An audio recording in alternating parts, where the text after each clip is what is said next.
¿Cuál cree usted que fue la causa de mayor importancia para el surgimiento del fascismo italiano? Eh, Mira, después de la Primera Guerra Mundial, hay una efervescencia en Europa de los movimientos populares, fundamentalmente de los trabajadores. Movimiento que estaba bajo la dirección del Comité o de los partidos socialdemócratas europeos. El fascismo surge como una respuesta para aplacar y destruir al movimiento obrero. Es una forma de Estado. El Estado capitalista adopta formas de acuerdo a las condiciones concretas de los países. El fascismo es una forma de Estado. Es un estado de excepción, póngale entre comillas, que tiene como fin lograr o recrear formas de acumulación de capital en un momento de efervescencia social. Y el objetivo político fundamental es la destrucción de la organización de los trabajadores. ¿De qué manera cree usted que influyó el fascismo en América Latina? Y si cree usted que nos afectó a nosotros como ecuatorianos, ¿de qué manera? El Estado adopta formas y en América Latina adoptó una forma concreta, gobiernos de carácter autoritario, precisamente para romper con las formas de organización social y en América Latina después de la Revolución Cubana. Desde la década de los 60 en América Latina, el Estado se militariza con el mismo objetivo. Estados de corte autoritario. El Estado siempre va a depender de las estructuras de poder que está dado por los grupos económicos o por las clases sociales.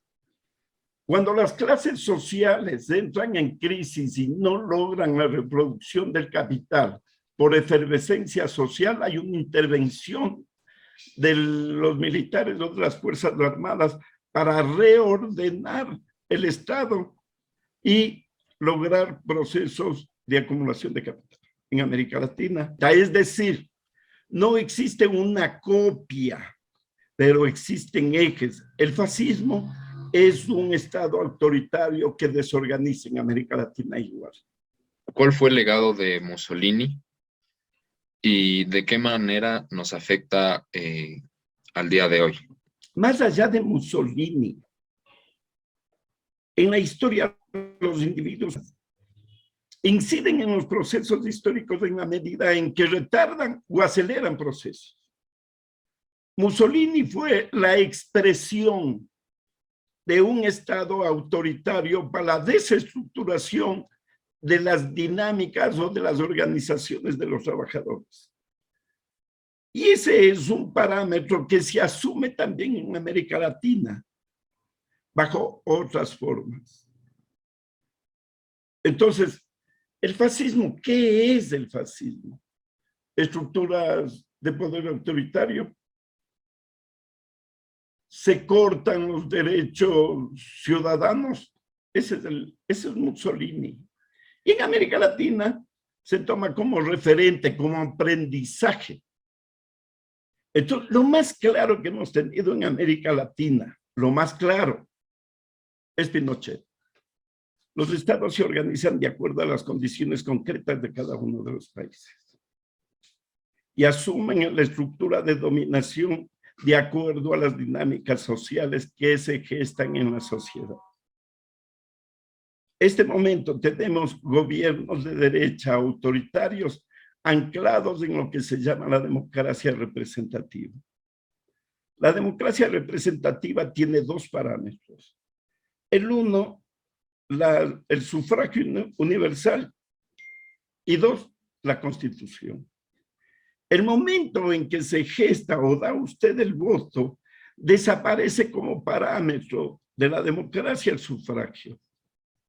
Y aparece la Constitución como norma de comportamiento del Estado, independientemente del apoyo o no apoyo social. Entonces, no es que tenemos recetas en el mundo. Tenemos estados que se estructuran de acuerdo a las dinámicas de cada sociedad. Y en el caso de, por ejemplo, no sé si usted ha escuchado acerca de los grupos neofascistas, ¿tienen alguna influencia política en alguna clase de gobierno o solo son grupos, por así decirlo, de expresión social?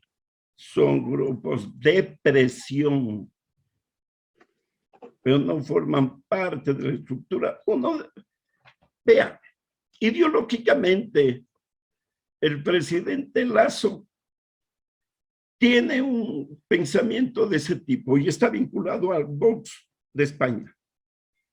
Pero claro, las dinámicas sociales en el Ecuador no le conducen o no provocan que el gobierno de Lasso tenga un corte autoritario, sino que se maneje de acuerdo a la legalidad, esto es, a la Constitución.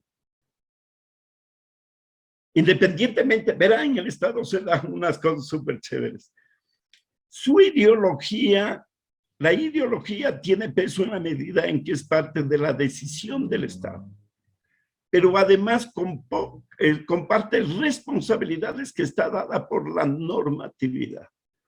Entonces, se plantea lo privado y lo común, la ideología privada y la responsabilidad común. En la responsabilidad común, como que se apaga el pensamiento o la ideología privada. Entonces, si nosotros tuviéramos una dinámica social fuerte, creo que este gobierno se radicalizaría y se convertiría en un Estado altamente represivo.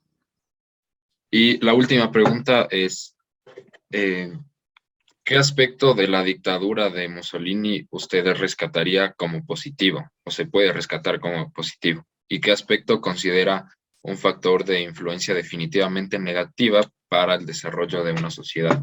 Lo positivo para unos es negativo para otros. Para los grupos económicos, para el capital, la presencia de Mussolini y Hitler fue positivo porque logró restablecer formas de reproducción de capital. ¿A costa de qué? De la destrucción del movimiento obrero y, como usted sabe, de millones de asesinatos. Entonces, para el capital eso es positivo. Para nosotros es negativo.